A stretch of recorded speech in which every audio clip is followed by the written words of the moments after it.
Si Christine Hermosa ba ang diyosa na niligawan ni Michael Bublé?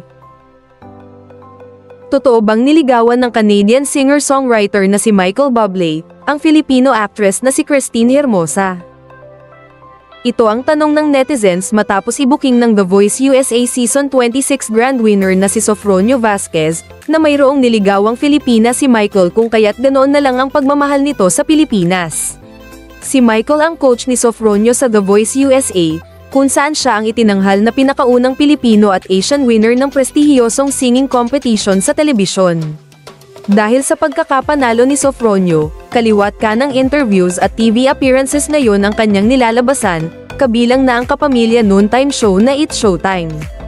Nitong Huwebes, December 12, nakausap ng It's Showtime host si Sofronio, sa pamamagitan ng video call, para personal na batiin at pagkwentuhin na rin tungkol sa karanasan nito sa The Voice USA.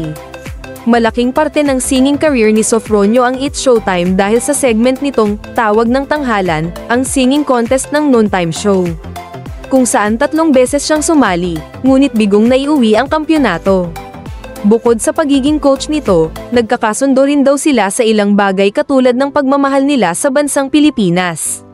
Bagamat walang dugong Pinoy si Michael, ay mahal daw nito ang Pilipinas dahil sa pagkakaroon niya rito ng kaibigan at dating nakadate na Pinay.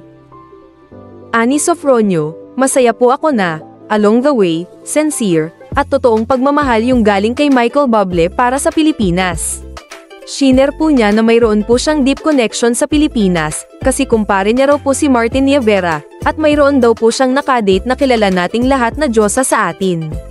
Dahil sa revelasyon na ito ni Sofronio, maraming netizens ang napaisip kung sino nga ba ang Pinay na niligawan ng Canadian singer. Sa Reddit, kanya-kanyang hula ang netizens. Hanggang sa may isang mag-post tungkol sa aniyay nakaraan ni na Michael at Christine Hermosa. Saad sa post ng nasabing netizen, Sofronio Vasquez blind item. So true pala na din ate ni Michael Bublé si Christine Hermosa. Siya lang naman ang isa sa mga diyosa dati.